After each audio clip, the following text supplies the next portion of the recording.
क्या हुआ? तुम्हारी अंगूठी लूहा परियों को जलाता है। माफ करना।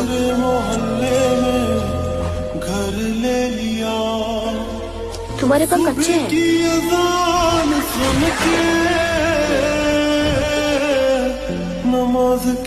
तुम में से कौन है इस लायक जो उस पंख वाले जानवर को खत्म करेगा, मेरी हार का बदला लेगा, मेरे पश्चात सिंहासन उसी का होगा।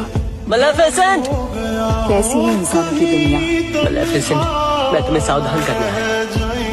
वो तुम्हें मारना चाहते हैं। प्लीज मुझ पे यकीन करो।